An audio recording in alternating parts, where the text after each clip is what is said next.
And when I say bad debt, it means not deductible. Like there's no tax benefit to having that mortgage or that debt.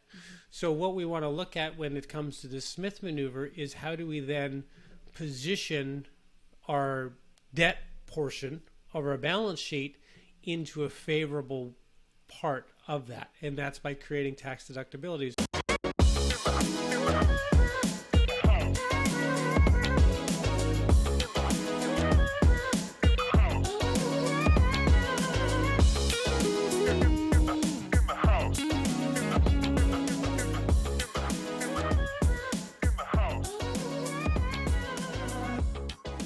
Good morning, everyone. My name is Jenny Woon. I'm Tony Singh. And welcome to our podcast, In the House. How are you doing, Matthew? Doing fantastic. Thank you for having me. Welcome to our show.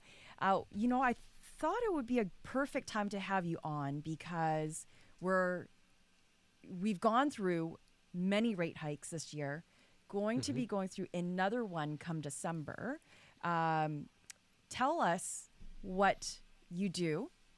So we're going to dig deep into that later on. Tell us what you do and how you got into the mortgage business. Oh, good questions. Yeah, so I have a mortgage brokerage, the Matthew Parker Group, and we help primarily residential homeowners purchase and refinance and restructure mortgages and focus on a lot of tax deductibility, utilizing the Smith Manoeuvre as a certified Smith Manoeuvre professional as well, to make their mortgage work for them. So that, create that tax deductibility. So getting started in the industry, my family had a mortgage company when I was young. So I actually started very early on in my life. In my early 20s is when I first got into the actual mortgage industry and learned from some very good, successful mortgage people that weren't just my family, but also had some experiences with good friends in the industry that helped guide me through that obviously learning curve of jumping into something like this. And the good news is I've done it for over 15 years, right? But so I've seen enough now, even though and it's not the end of the world potentially what we're in right now. I think that everyone just needs to pause, take a second, and realize that things will be okay. And it's a hard time probably for a lot of people, and it might not be easy for them to hear that, but over time we'll get through this. So yeah, happy to talk about the upcoming rate increase probability, which is very likely, what that looks like into the new year based on expert feedback and any guidance that I can give. Just happy to be of service. Awesome. What is your spirit animal? Oh, yes. I honestly don't know. That's a good. We're laughing about this, Matthew, because we always want to ask the question first before we get started. Okay. We never do. Yeah. So before we really dive deep, Matthew, what is your spirit animal? Do I just pick one? Yeah, whatever. I don't know. What do you like? What do you resonate with? What kind of animals do you like? Well, I love dogs. Like, I'm a big dog fan. We have a new puppy, and I love little miniature Maltipoo, or a teacup Maltipoo. So she's Mila. She's beautiful, and so I would say dogs. I think that I love the fact that they're in the moment, they're present, like they're always enjoying what's happening today. And I think that's a big challenge for me, for a lot of people, is I'm in the future, I'm in the past, I'm not in the moment, right? I love that. And I'm not experiencing gratitude for what's happening today. So let's say dogs would be my spirit animal based on that off the cuff answer. Okay, awesome. Now we can really get into it. So your mortgage team, how big is your team right now, and how do you guys differentiate yourselves from the other mortgage brokers? Oh, good question. So we're lean and mean. So I have two other brokers that work with me, and then I also have an assistant / fulfillment specialist that is sort of my right-hand man. His name's Jonah. And we're affiliated. We have our brokerage within the national broker network of the mortgage group is who we're affiliated with. So we actually utilize resources there. We're piloting a new way of utilizing underwriting team through the mortgage group to help make the process more simple, streamlined, and enjoyable for the clients as well. So there's 4 of us on the team, but we have a lot of back end resources as well that extend that out very rapidly. So how do we differentiate? I'm a big fan. It's gotten confusing. I think mortgages have become more and more confusing over the years, and I think it's more and more stressful with rising rates, rising home values, and just uncertainty out there.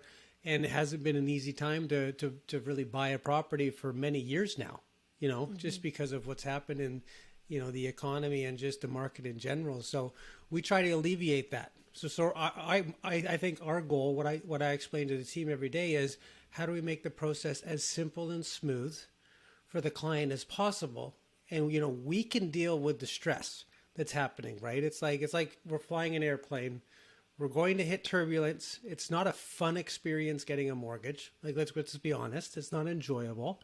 But if we can alleviate them feeling that stress throughout the process, and we can make that, actually have them have a good experience and enjoy it as much as possible, then I think we've done our job. And then at the same time, find a way to make or save them money is our number one goal. So whether that's a, cost-effective mortgage, whether that's a readvanceable product that they can create tax deductibility by utilizing equity growth, whether it's an investment situation, we want to structure a complex, financial real estate investment portfolio. Those are very specific to their situation. So we do a lot of consulting and planning around what is the plan, how do we help you achieve your goals, and not just a transactional based approach to it. We're very client care focused long term, where we actually have an online community we're creating where we want to bring them together. Let's help each other make home ownership and our finances more enjoyable and manageable. You mentioned, Matt, that you guys manage all the stress. You deal with all the stress on the back end. And so do we as realtors. They're not listening in on our conversations on the negotiation, maybe dealing with inspectors, dealing with the other realtor on the listing end or the buyer's end. How can us as realtors and you as a mortgage broker work together so that it's a better experience for the client? I think communication is big. I really enjoy the process of a transaction when it's someone that I already have a relationship with on the real estate side, or we have a very good understanding of our working relationship. I also talk a lot with my other brokers about when they're talking to potential realtor referral partners, is show them your process. Show them our process. This is how we do it here, because it's a lot different maybe than some other people, right? The actual process of buying and mortgaging a home in theory is the same for everybody, right? It's go out, get a mortgage, or I put an offer in, and the process. But how do we do it is different than everyone as well. So really show them how this is our process. This is how we do it. And by doing it this way, this is how we make the process more enjoyable for you, A, the real estate partner, and B, the client, because we have that open communication and it's very outlined and they know exactly what happens next. So I think clear expectations, very, very important. I think doing the pre-op work up front, because I think a lot of people jump to the fun part, which is looking at homes and jumping into, where are we going to live or what are we going to buy? But if we actually do the upfront work, because to be honest with you, the only real hurdle in the mortgage process is generally around documentation. Yeah. Anything that, if you talk to any mortgage person, any underwriter at a bank, or it comes back to, oh, this document wasn't what we thought it would say, or this didn't look like it should look, or they have, they can't show as much income as we thought they could. It's always about that side of it. So we want to really streamline the document collection process, and the earlier the better, to move them to the next phase, which is, well, now you can go out confidently, knowing exactly what you can qualify for. We've looked at the budget, and we know that it's going to be a smooth process from here on out by doing that work up front. Okay. Does that help answer? Totally, yes. Yeah. Talking about documentation, sometimes the MLS listings, multiple listing services, mentions it's a rental unit, or there was a grow up, or maybe there's trigger words that may not necessarily be very good for the underwriters or for the files. So is there anything that are often like red flagged where we should be aware of as a realtor that may come up as an issue on the financing end?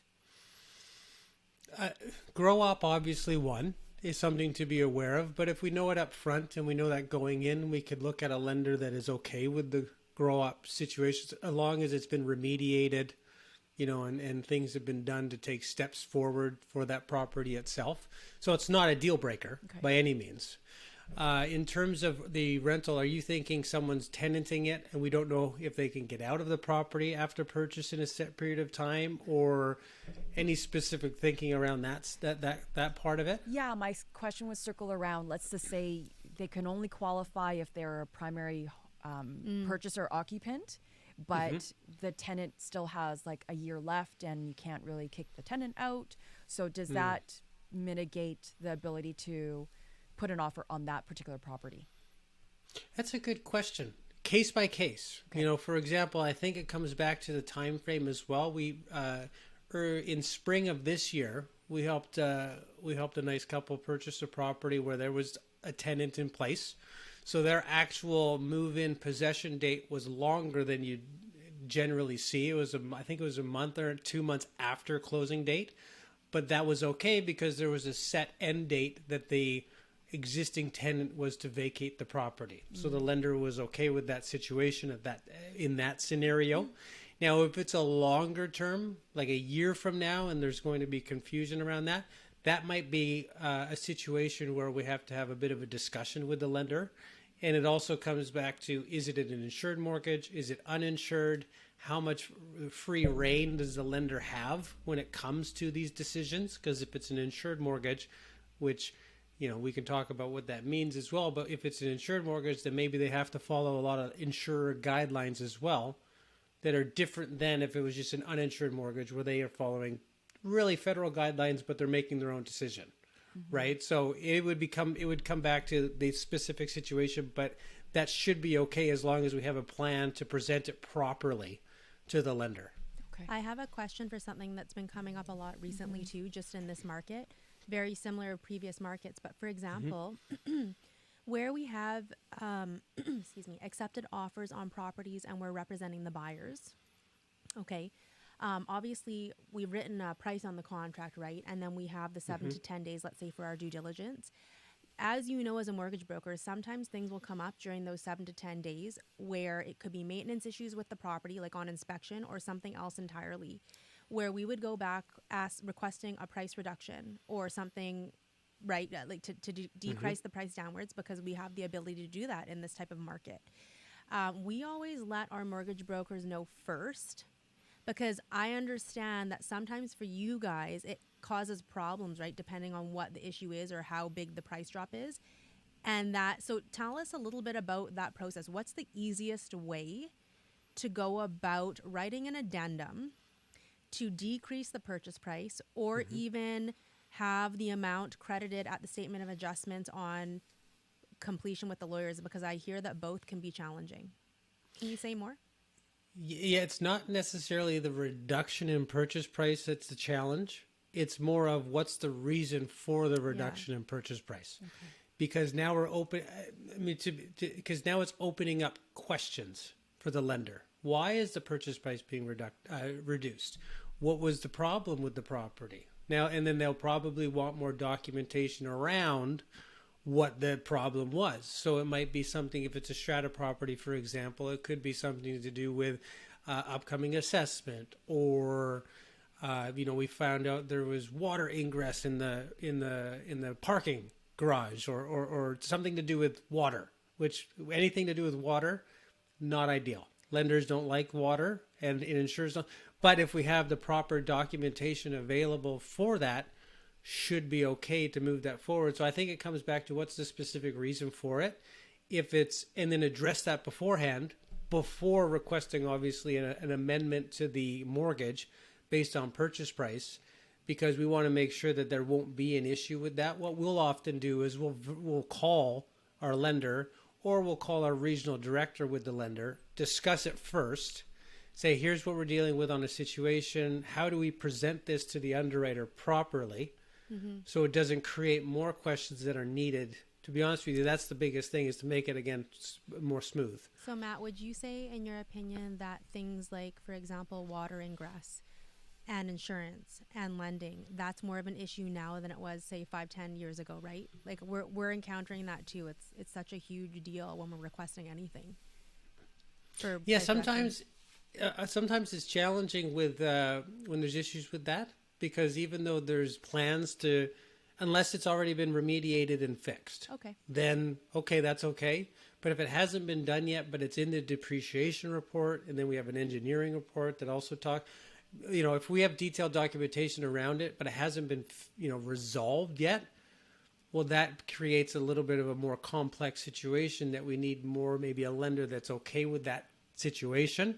Now, in that, it might not be the best rate mortgage, right? Because it's a lender that's okay to more risk. So there are options available, but I feel that, or I think that in that situation, it's just getting all the information first, providing it to the mortgage professional, discussing it with each other, again, comes back to communication, and then putting a plan in place to then present it to the lender in a good way. Yeah. I think a lot of mortgage people just send stuff to the lender, to be honest with you. Like, they get the document, they send it off.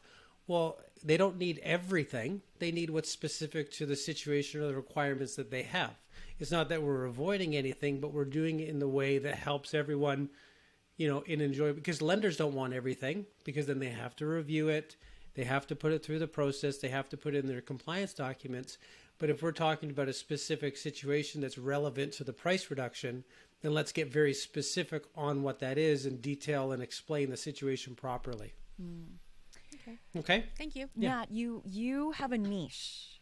Your niche being the Smith Manoeuvre, method. Can you tell us exactly what that is and what the benefits are of that?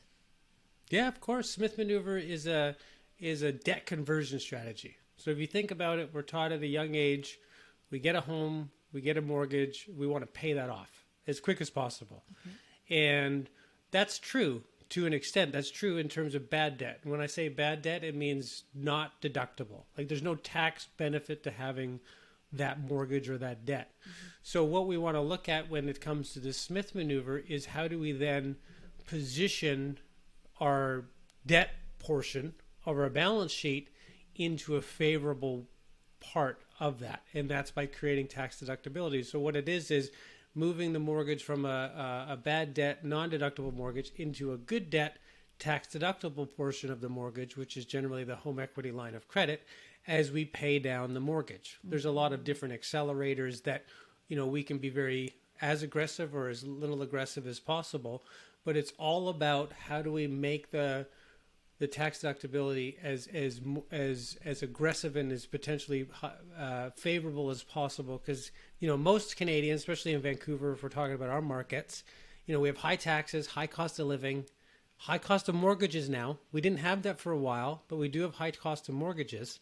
So this strategy is to really make sure that we're saving on taxes. Because how it works is, I make a mortgage payment. If I have it structured in a Smith Manoeuvre scenario, well, every month I'll make more principal amount payment each month. So it's as an amortized mortgage works, is month one I'm going to pay X, month two I'll pay a little bit more towards the principal. But each month what we want to do is we're going to then take that amount that I paid off on the mortgage, and that's going to grow my line of credit availability, that same amount. So by the amount that I paid it down, for illustrative purposes, let's say it's $1,000. Well, I have $1,000 available now on the line of credit that I didn't have last month. So what we want to do is borrow that $1,000, but we don't want to make extra payments. So we don't want to make extra payments each month. So we actually withhold the amount of the interest that would be paid on that $1,000 in our Smith Manoeuvre checking account, we'll call it, and then deduct the interest from that new freed up room and then invest what's left over. So you're only investing what's not out of pocket. So it's servicing itself by the growth in the line of credit room, and then you're investing it. And by the fact of you've converted it and now invested it, it's now become a tax deductible investment loan. So now you can deduct the interest paid for that off of your taxes while also having a growing portfolio.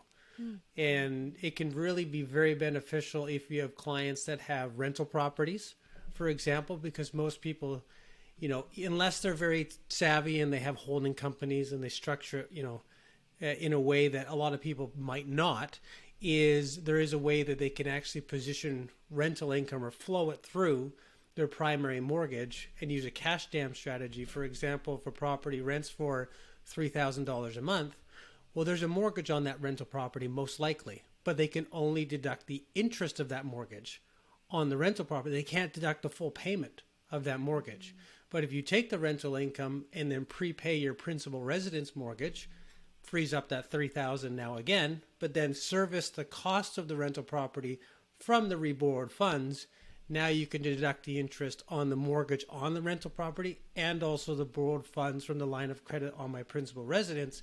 So when you come to tax time, you're not having to show a surplus in income for the rental properties. You're probably in a deficit, so you're actually having favorable taxes. It's all about paying as little tax. It's like what wealthy people do, right? Because 90% of Canadian wealth is held by 10% of the people. So the idea is, how do we do what wealthy people do on a day-to-day way that most of us can still do it, right? It's pay as little tax as possible and grow in portfolio by leveraging assets. Love that. Yeah. Matt, can you give us an example of a borrower who's purchasing, I don't know, $1 million property? They're putting 20% down because they have to, right, for $1 million. And it has a more amortization of 25 years. What does the process look like for them? And do you have any tips and tricks on, I guess, how to set it up properly? Yeah, no, it's a good question because I was actually analyzing the numbers the other day about what was it like prior to 2018 when the stress test came in for all mortgages to this time last year to now this time this year with stress test rates. And if you think about it, just simply for every $100,000 in income, I would have pre-2018, if it was a fixed rate mortgage at that time, I would have qualified for a mortgage over $750,000. Okay. Now, if we fast forward to this time last year, and we were using the stress test at that time, which was the benchmark rate, which was 5.25, is that's what it really worked out to in most scenarios. That would have been, again, a lot more. It would have been well over 500,000 at that time. Fast forward to today, we're under 500,000 mortgage qualifying. So over a course of, what is that, 5 years, coming on 6 years, our borrowing ability has gone from over 750,000 to less than 500,000 on the same income amount because of the qualifying criteria. So what we've seen to offset that comes back to the planning phase of things, but also we've also seen property values increase. So not only can I borrow less, but I actually have to pay more in most scenarios. So we've seen a very large uptick in gifted funds from family. Is definitely a big source of helping the next generation get into the property to put that enough down to qualify or to make it more manageable. We've also seen a lot more co-signing happen because of this. But again, it comes back to if they want to make it simple for themselves, they have to get someone that is, a professional, that actually can guide them through this process in a way that is favorable to them financially and to make the process as enjoyable as possible. And by doing that and organizing and having anything done up front, we can avoid pitfalls that come throughout the process with questions that arise other than property-related things that we just won't know about at the beginning. Right. But we can know that you, the borrower, the client, will qualify for X. Now we have to fit in the other piece of it, which is the property. Because there's two sides of a mortgage. There's the property, which is very important, and then the client, the borrower, which is also very important. We can look at it like 50-50, both very important. So oftentimes it's not you, the client, that doesn't get approved. It might be actually just the property, and it has nothing to do with you and your situation. Okay. Right, like with the water ingress stuff that we talked about or something. We can't control that as a buyer. Yeah. Yeah. How does that, how do we work with you and our accountant to make sure that the paperwork is seamless and we are, I guess, providing the correct documentations to submit to CRA? I'm so glad you asked this. I'll talk specific to the Smith Maneuver because I think that's probably where it becomes very important. And even if you have, people listening or clients that have rental properties or just, any tax situation that they have questions on, I think having a very good accountant is fantastic for everybody, because I think there's a way that they can benefit them. But what the accountant will do is if they're implementing the Smith Maneuver, there are Smith Maneuver certified accountants as well. So there are professional accountants that are certified in it and understand it very, very well. Most accountants can definitely understand leverage loans to create tax deductibility, so they should be able to implement this as well. But the good thing, or the most important thing I feel about preparing for the accountant, is to have separation amongst debts or mortgages.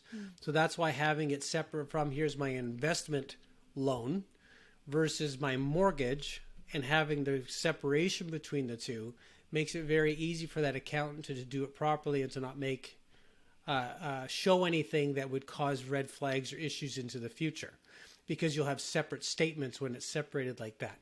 Some people will get a new mortgage and use a portion of that mortgage to invest, but then it gets very convoluted because you might have, let's say, a new $500,000 mortgage, and I'm using $200,000 of that to invest, but $300,000 I already had, for example. It was already a mortgage on the property.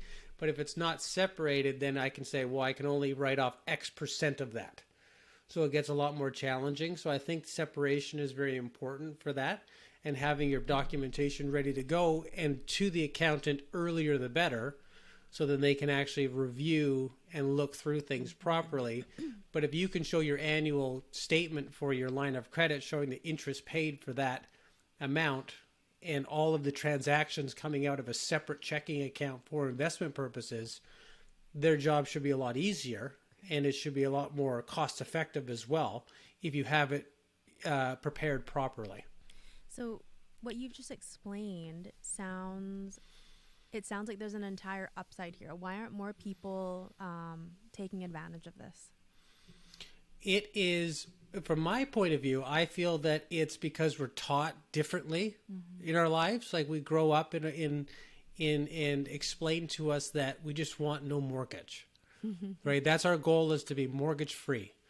And what we've seen on the mortgage side over the years is there's a very large increase in reverse mortgages. There's a very large increase in mortgages that you necessarily don't want.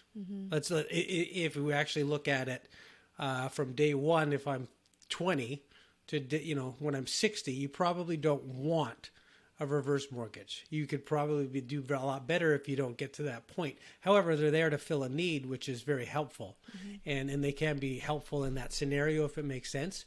But by doing this, what it does is it creates a larger investment portfolio over time, and then positions to create tax deductibility. So we have clients where we run analysis on where they'll pay their mortgage off 10 years sooner, because they're actually claiming, because the idea is I get tax deductions, I potentially get money back, especially if I'm taxed at source. I'm an employee, so I'm prepaying tax in a sense.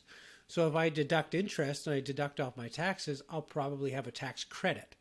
So I take the tax credit, and if I apply that as a prepayment on the mortgage, that also accelerates the pay down of the bad debt mortgage, the non-deductible, which then will pay off the mortgage a lot quicker, 5, 10, 15 years sooner, depending on what that looks like.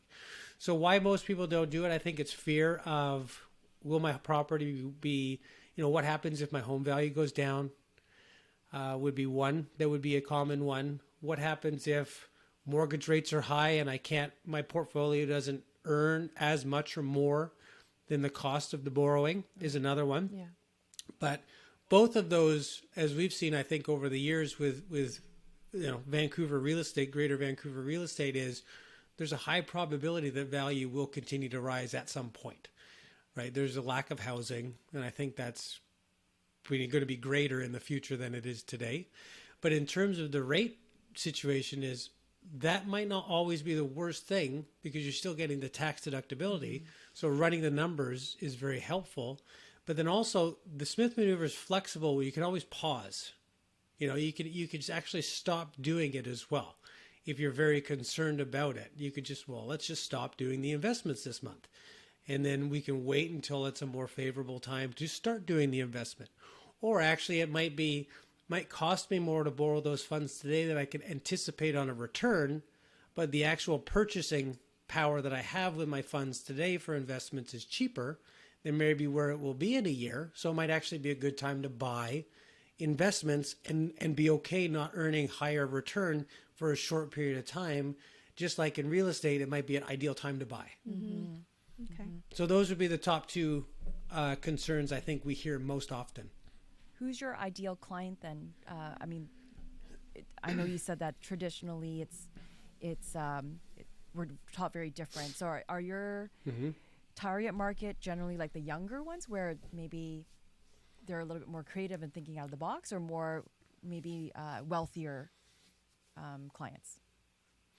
My target client, or my usual client, would not be ultra wealthy, right? Because a lot of them will have different scenarios than the successful, let's call it, or the wealthy or doing well in Vancouver. So primarily 90+% of our business is North Shore, Northwest Vancouver, Burnaby, makes up a big bulk of it.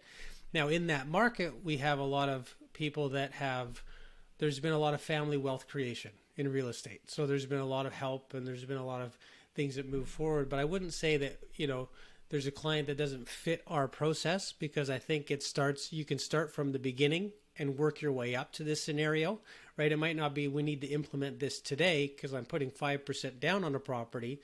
That's just fine, because if we will get to a point at some time where you will have equity in the home. There will be a path forward that gives you the opportunity for you. But I just like to bring an awareness to the Smith Maneuver and to the process, because I don't think there's enough awareness around the fact that we can actually position ourselves better by implementing this strategy versus I'm just chipping away at my mortgage month over month.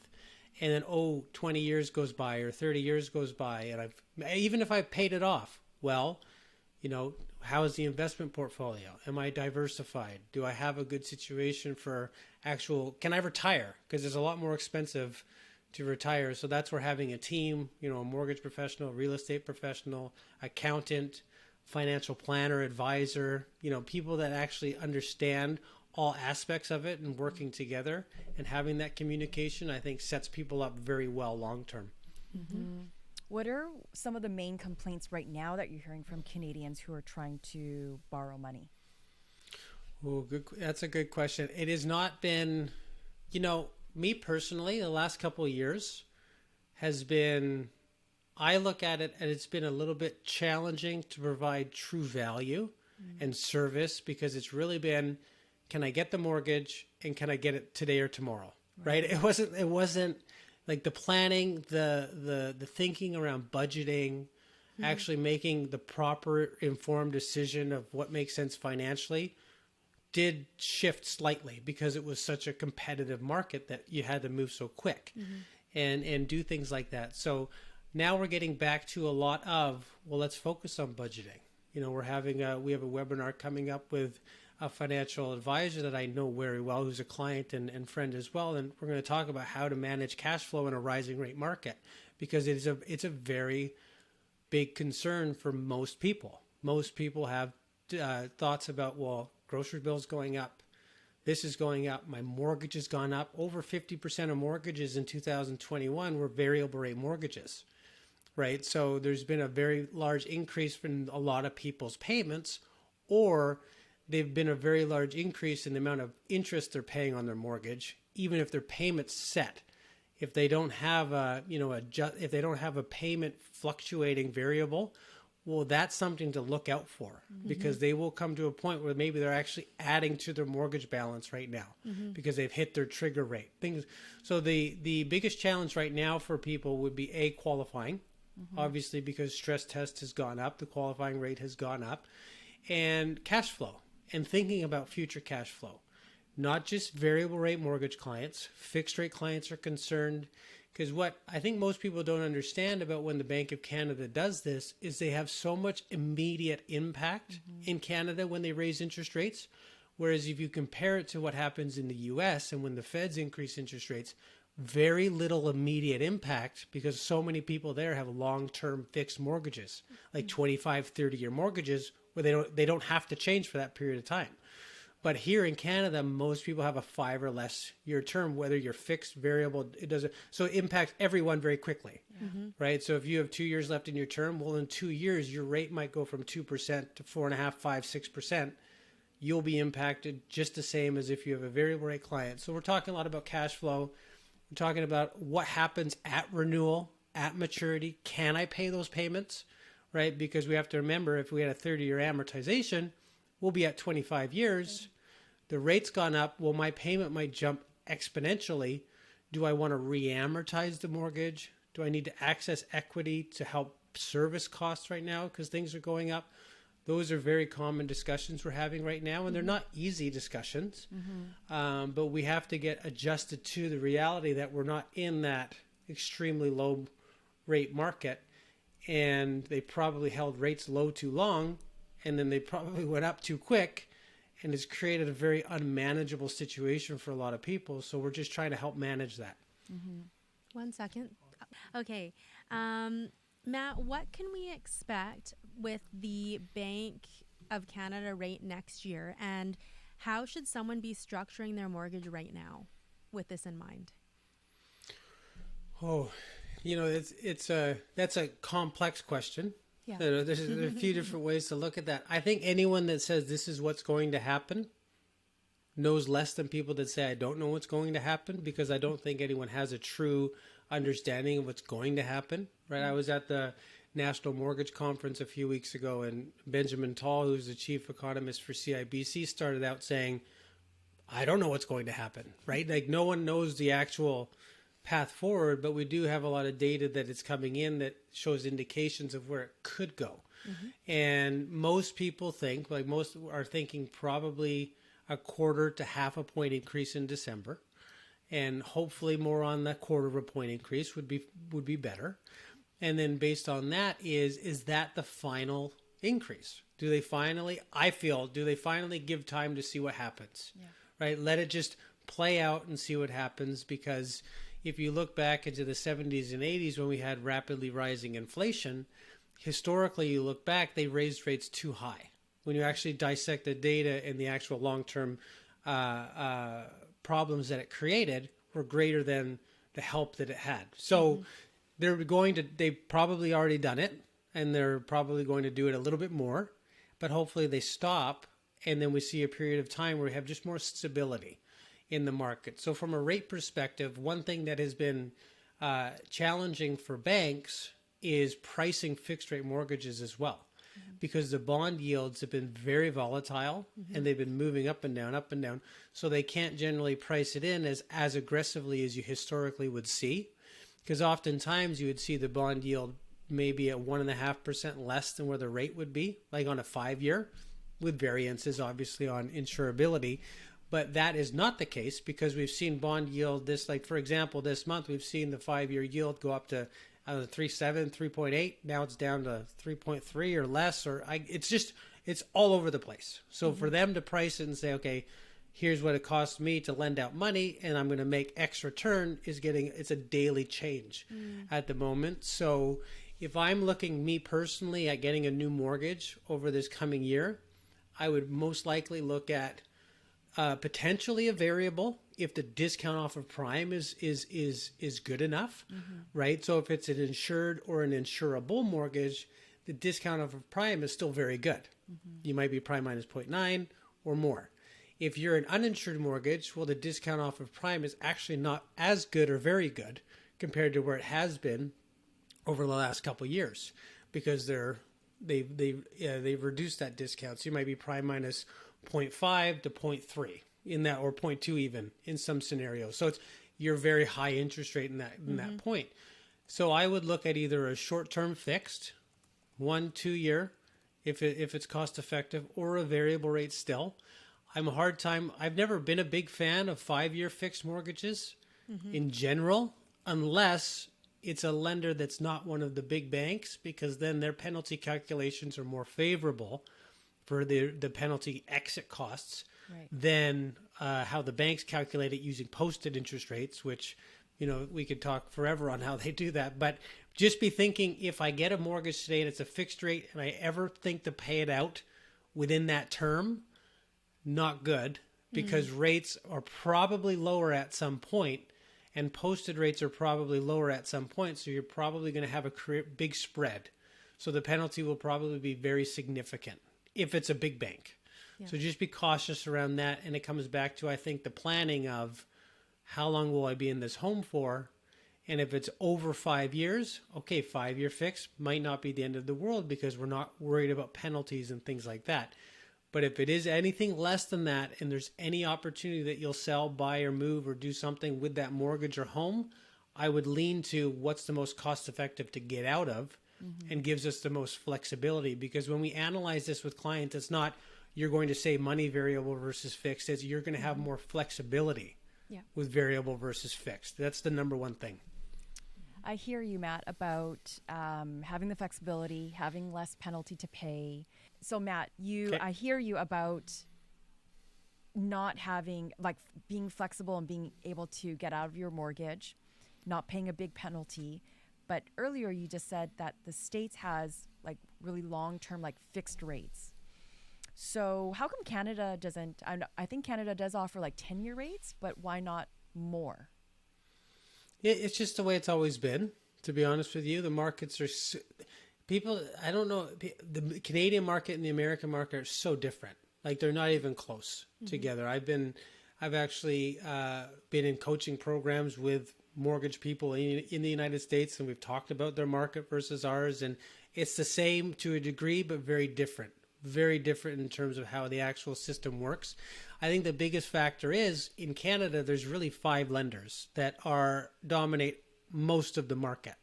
Whereas if you look at their market, they have hundreds of banks. They have, a lot of different institutions, because it's a lot easier from a liquidity standpoint to open a banking institution there than it is here. Now, pros and cons of that. Obviously, we have a very stable banking environment because we have lenders that are very large and have influence and powerful. And if you look at them on a global scale, actually in the top 30 largest banks in the world, our big 5 are, I think most of them are on it or in that top 30, if not even way up the list. So they're very powerful and they're very influential.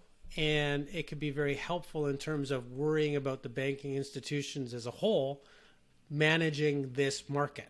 Maybe they have, more defaults, more foreclosures, or more mortgages not getting paid. Well, they can probably, shield that versus a smaller lender, for example. But down in what people don't realize, the biggest difference here is there's a lot of refinancing, but there's also renewals happen here. Where in the United States, there's a lot less renewal. So really it's purchases and refinances, because they don't renew for 20, 30 years if they keep that mortgage. So it's either a refinance or a purchase. So that's where the immediate impact of rate changes here is everybody. Where there, they don't get impacted for many, many years if they choose to not be, unless they're in an adjustable rate mortgage. So it all just comes back to, it's always the way it's been. That's how they've had it set up since I've been around, since many, many years ago. And I don't think that'll ever change for the immediate future. And generally speaking, there have been very few times that longer term fixed rate mortgages made sense from a rate standpoint. There was a period of time where actually the spread between 10 and 5 was actually not bad.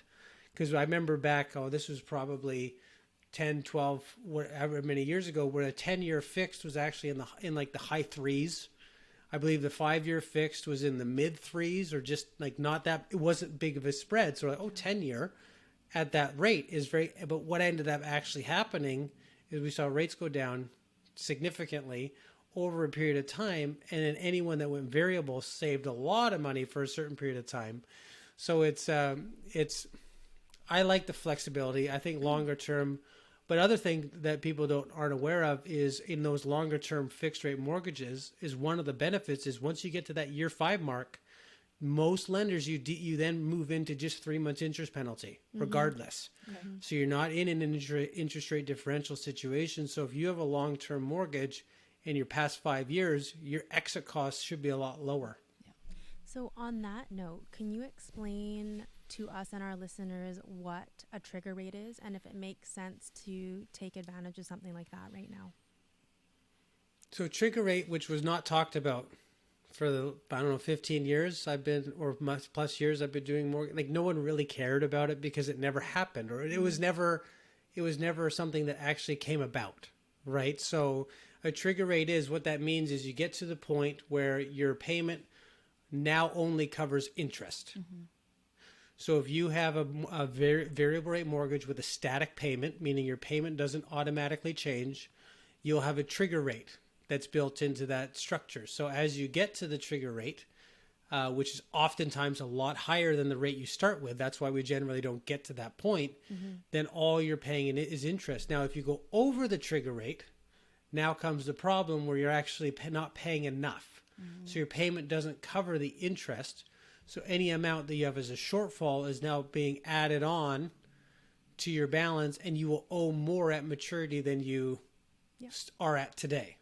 In that, so most clients that have that situation are increasing their payment, making lump sum payments potentially if they can, and doing something like that. But I think a lot of those static variable rate clients need to be aware that that could pose a big challenge at renewal time because their balance could be a lot higher. Do they qualify for that if they need to lower payments? Because now they don't have that payment protection, just like a fixed rate mortgage in the future. Just being aware of what does that look like in the future once I get to that place. Okay, thank you. You're welcome. Matt, you have a great network available to your buyers called the Trusted Partner Network. And for the agents that are listening to this podcast, how do they get on it? And also for the buyers who are listening to the podcast, what are the advantages of being able to connect with your network?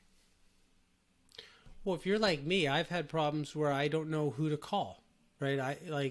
Recently we had a plumbing thing happen at the house, and I was like, oh, I need to ask the network who's a good plumber to call. So that's where what we really want to do is bring together trusted people and trusted companies that we know provide the same level of service that we would provide. So they're sort of vetted in a way that we've worked with them, we know how they do things, and we think it's going to be beneficial to anyone that actually works with them. So that's the primary reason, because there is, I think, confusion around who should I call when I need anything to do with home maintenance, home servicing. And so we want to take that guesswork out of it and provide people that we know or worked with directly personally.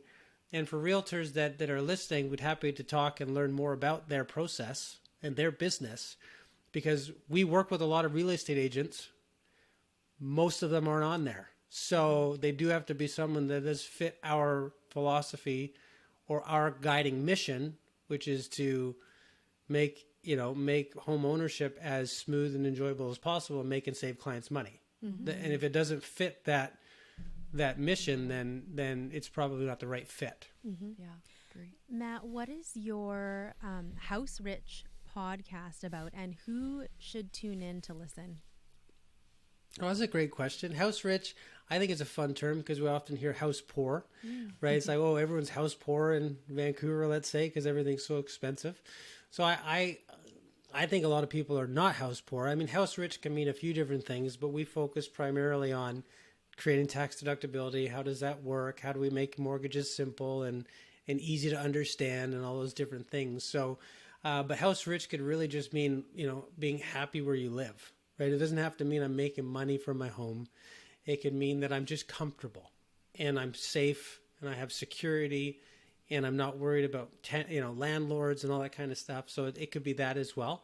And it's a great place for the family to grow up and be a part of. So that's where we talk mostly about implementing strategies and understanding tactics around mortgages because they are so confusing. So we want to shed light on how this stuff works, and at the same time, guide home buyers or home owners through that life cycle of owning a home, starting out from first home to maybe first investment to second investment to maybe I'm getting a new big house that's going to have a bigger mortgage for the family.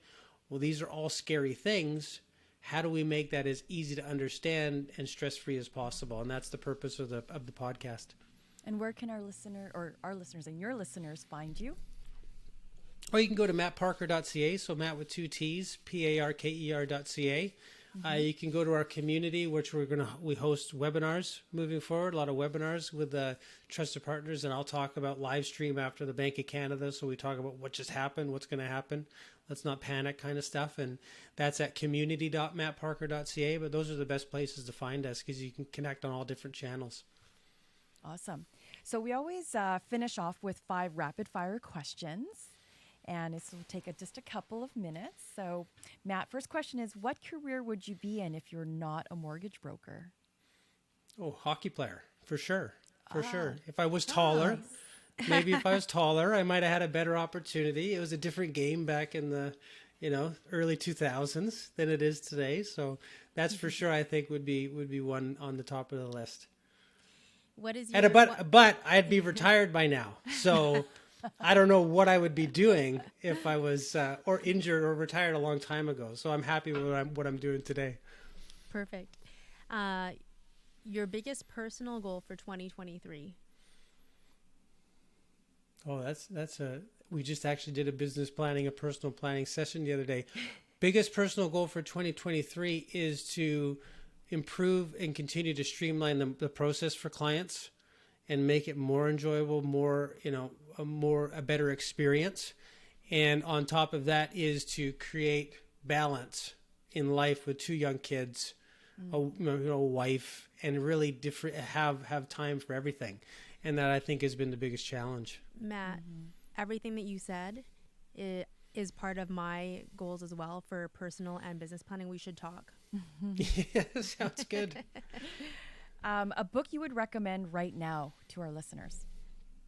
Oh, if it's business related, I'm a big fan of Business Made Simple by Donald Miller. It's a very good podcast that he has as well. So it just talks about using story in messaging and always bringing story. And because at the end of the day, if we come back to the mortgage process with clients, they're the star of the show. You know what I mean? Like they're doing it. They're going through the stress. They're going through all of the ups and downs of the process. We're just here to guide them through and to make it an enjoyable experience. So that's what they talk a lot about is how do you really position from a business standpoint what you do to guide people through whatever you do. One piece of advice you would give to someone who is looking to study for their mortgage broker license? Oh, I would say that just do it. Because I feel that oftentimes people just don't take action. And the other thing is that the exam, when I took it back, there's a lot of it, very little of it do you actually implement into day-to-day life, right? Because there's a lot of tools, there's a lot of apps, there's a lot of, just systems out there that can help you structure mortgages, right? And you'll learn that over time.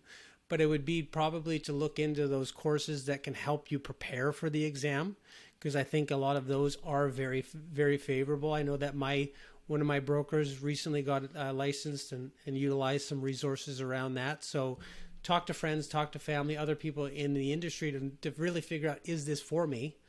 Because any sales-based profession, whether it's real estate, mortgages, or you're owning your own company, there's a lot more going on there than just...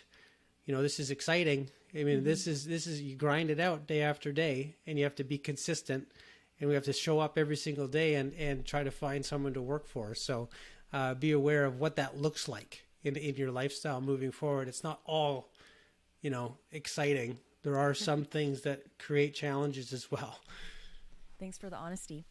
If someone has $100,000 and they want to get started in real estate investing, what can they do to use that money in the best way?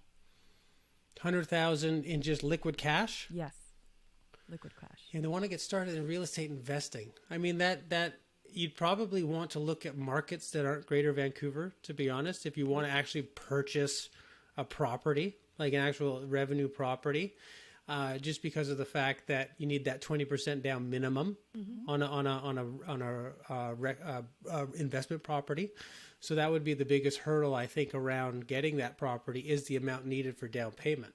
So potentially look at other markets. I have clients that have been very successful in towns like Kamloops, those sort of larger, smaller towns, right, that have a lot of population growth, might have like infrastructure, like a lot of people that work in the hospital or a lot of professionals moving there that will pay these higher rents. And we've seen rents increase substantially. So they're doing very well in those towns, and they purchase those properties for well under $500,000. So that would be enough to be able to purchase that home, as long as you're okay not being close to and having management company help manage the property. It can be a very good foot in the door into real estate investing. Yeah, definitely. Thank you so much, Matthew. That was awesome. One of the very few of the Smith Manoeuvre certified professionals that are out there. How many are in BC or Vancouver? Do you know of many? Just one that matters, but I have to check that. But there are a few. There are a few. I don't know the exact number, but it's ever growing because it's awareness. It's let's get this out there. So the more the better, right? So if you want information on that, reach out, because I could direct you to Robinson Smith, who spearheads that. That's his certification program, and there's a lot of resources around learning how to become certified, and just learn more about the Smith Manoeuvre in general. There you go. Thank you so much. Again, Matt Parker, mattparker.ca is his website. Thanks for tuning in, and thank you so much for spending time with us. Thank you. Grateful to be here. Thank you.